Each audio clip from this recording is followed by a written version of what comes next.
আজকে ছিল দাদার আশীর্বাদ, সেখানেই গিয়েছিলাম। তো চলো গাইস, ভিডিওটা শুরু থেকে শুরু করা যাক।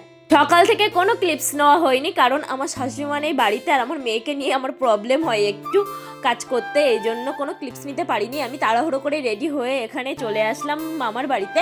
এখানে আমার হাজব্যান্ডের আসার কথা ছিল, কিন্তু ওনার একটু ব্যস্ত ছিল, এই জন্য আসতে পারিনি। আমি আর আমার মেয়েই এসছি। সো এখানে আমি এতটাই লেট হয়েছি, এখানে মেয়ের বাড়ির থেকে সবাই এসে আশীর্বাদ পর্ব কিন্তু এখানে কমপ্লিট হয়ে গিয়েছে। আমি অনেকটাই লেট, সবাই তো আমাকে ফোন করে করে বারবার বলছে কখন আসবি কখন আসবি আর কখন আসবি, সব হয়ে গিয়েছে, কি ভিডিও করবি তুই। তাই তো পাচ্ছ, ফ্যামিলিতে কোনো একটা অনুষ্ঠান হলে কতটা এক্সাইটমেন্ট কাজ করে, আর এটা তো একটা বিয়ে বাড়ি, এখানে তো আমরা কতটা এনজয় করবো তোমরা তো বুঝতেই পারছো। আমি এখানে না অনেকটাই লেট করে এসেছি, এই জন্য সবাই একটু রাগ করছিল, কেন তুই এত লেট করে এসছিস। এটা আমাদের বড় জামাইবাবু, সব থেকে বড় জামাইবাবু। আর এখানে আমি আর আমার বোন একটু ঢং করছিলাম। সবাই বলে আমরা দুই বোন একটু বেশিই ঢং করি, আমাদের ফ্যামিলিতে বলে। হ্যাঁ, আমরা একটা দুই বোন একটু বেশিই ঢং করি। সো এখানে জল খাবার দিয়ে দিয়েছিল, কিন্তু আমি কিছুই খাইনি। এখানে আমি জাস্ট ভিডিওটা করার জন্য নিয়েছিলাম, ফুটিটা খেয়েছিলাম আর একটা ফল খেয়েছিলাম। আর এখানে দিদি এবার আশীর্বাদ করছিল, এটা বড় দিদি, আর ওই যে জিজুকে দেখালাম।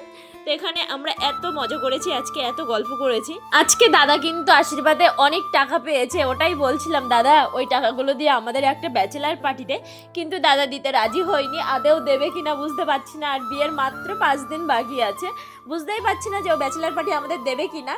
সো এখানে মামা আর মামি এবার সব শেষে আশীর্বাদ করবে, আমাদের সুন্দরী মামি। এখনও কিন্তু মামিকে দেখে বোঝা যায় যে অত বড় ছেলেকে বিয়ে দিচ্ছে আবার। আমাদের মামি এত সুন্দর দেখতে। সো এখানে মামির ফুল গাছগুলো একটু দেখতে এসেছিলাম ছাদের ওপরে, খুব সুন্দর ফুল গাছ লাগিয়ে রেখেছে, মানে সব কিছু মেনটেন করে রাখে মামি, না খুব গোছালো। আমার বিয়েবাড়ির ভিডিওগুলো দেখতে তোমাদের কেমন লাগছে অবশ্যই একটু কমেন্ট করবে, আর কে কোথা থেকে ভিডিওগুলো দেখছো অবশ্যই একটু কমেন্ট করবে, তাহলে আমি বুঝতে পারবো যে আমার ভিডিওগুলো এখান থেকে লোকজন দেখছে। সো এখানে চলে এসেছিলো আমাদের আরেকটা দাদা। সো দাদা এখানে অনেকগুলো চিপস নিয়ে এসেছিলো, সবার কাছে তো একটা দুটো করে ছানাপোনা আছে আমাদের ভাই বোনদের। সো এখানে তাদের জন্যই নিয়ে এসেছিলো। এখানে মেয়ের বাড়ি থেকে আশীর্বাদের তত্ত্ব এসেছিলো, তো আমি এই দুটো সামনে পেয়েছি, এই দুটোই ভিডিও করেছি, আর বাদ বাকিগুলো ভিডিও করা হয়নি। দুপুরে খেতে বসেছি, এখানে ডাল, বেগুন ভাজা, কাতলা মাছের কালিয়া ছিল, দই কাতলা ছিল সরি। এখানে আমার দাদা বলছিল বিনা নেমন্তন্নে খেতে এসছে, আমি এখানে বলছিলাম কিনা হ্যাঁ আমি বিনা নেমন্তন্নে খেতে এসেছি, সঙ্গে আমার দাদাও এসছে। সো এখানে বাগদা চিংড়ির মালাইকারি ছিল।